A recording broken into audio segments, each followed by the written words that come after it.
आज जो है SEBI registered adviser versus YouTube का जो इन्फ्लुएंसर का एडवाइजर, इसमें ये लोगों को बहुत टिप दे रहे हैं। मेरा एक पहला वीडियो था जो शेयर मार्केट के ऊपर 44 मिलियन व्यूज हुआ उस पर। उसमें मैंने एक ही बात बोली थी बार बार, टिप मिलती है रेस्टोरेंट में। टिप कहाँ मिलती है? रेस्टोरेंट में। देखा आपने वीडियो? नहीं बड़ी बहुत अच्छा, अब देखूंगा मैं। हाँ। टिप मिलती है रेस्टोरेंट में। अच्छा, आपको टिप चाहिए, रेस्टोरेंट में जाओ, वेटर बन जाओ, वहाँ बहुत टिप मिलती है।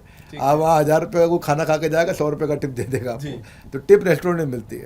इस मार्केट में टिप नहीं होना चाहिए। क्या आपका समझ और सुझाव है ऐसे लोगों को जो टिप ढूंढ रहे हैं? मैं वही कहूंगा, अगर मैं बहुत ऑनेस्ट हूँ इस बारे में लेके कि मैं स्टॉक मार्केट में इन्वेस्ट करता हूँ, येट मैं एक बिजनेस चलाता हूँ इसलिए कि मेरे इन्वेस्टिंग के तरीके से पैसा बनाने में 15-20 साल लगते हैं, तो तब तक मेरे को काम करना ज़रूरी है।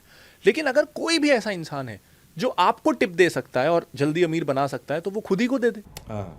अगर जल्दी पैसा बनाने का किसी के पास तरीका है, उसे तो यूट्यूब में होना ही नहीं चाहिए, फिर उसे क्या ज़रूरत है। अगर मेरे पास भी होता, मुझे बिल्कुल शौक नहीं है मेहनत से वीडियो बना के एडिट करके कंपनी चलाने का, अगर मैं ऐसे ही पैसा कमा सकता। और क्या।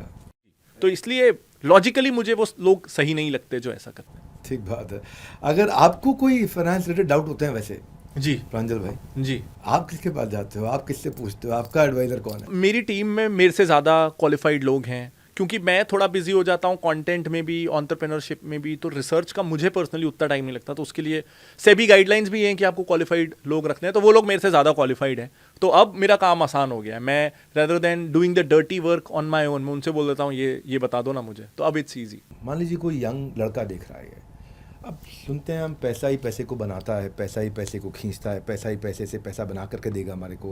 भाई यंगस्टर्स अगर जल्दी पैसा बनाना चाहते हैं तो उसके लिए अगर आपको बताना चाहें कि इन्वेस्टमेंट वो कैसे शुरू करे, क्या वो भी ये 6 स्टेप से जाए या उसके लिए कुछ एडिशनल है? नहीं, उनको उसके पास अभी रिस्पॉन्सिबिलिटी नहीं है कोई?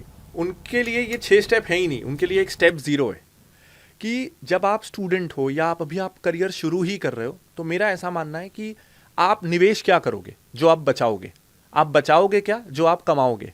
तो बहुत अर्ली स्टेजेस में एज अ स्टूडेंट, खास करके अभी मैं स्टूडेंट्स को अगर एड्रेस करूं, उनका सिर्फ एक ही काम है कि खुद को इस काबिल बनाना कि वो ज़्यादा कमा सके।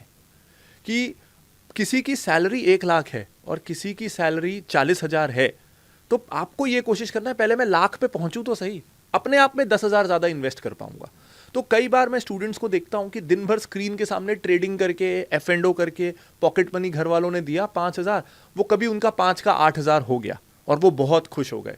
लेकिन वो ये नहीं देख रहे हैं कि इससे जो उनको लाख रुपए का जॉब मिल सकता था, शायद उन्होंने ध्यान नहीं दिया, अब वो 50,000 का ही मिलेगा। तो थोड़ी दूर की सोच रखनी है। आपके घर वालों की, हम भारतीयों के पेरेंट्स की हमसे बहुत उम्मीदें रहती हैं, क्योंकि यही जनरेशन ने पैसा देखा है। आज से 40 साल पहले देश में पैसा था ही नहीं। तो मैं समझता हूँ कि बहुत रिस्पॉन्सिबिलिटी रहती है, लेकिन हमें यह समझना है कि आपके घर वाले आपसे ये उम्मीद नहीं कर रहे कि आप उनकी 2 साल में ज़िंदगी बदल दो। वो आपसे ये उम्मीद कर रहे हैं कि आप अच्छी मेहनत करो और अगले 10, 15, 20 सालों में धीरे धीरे आज से बहुत बेहतर स्थिति में उनको लेके जाओ। तो हमको लॉन्ग टर्म सोचना है। तो मैं ये इंट्राडे ट्रेडिंग, दिन भर स्क्रीन के सामने आज स्टूडेंट्स बैठे रहे, मैं उसके बिल्कुल ही अगेंस्ट हूँ।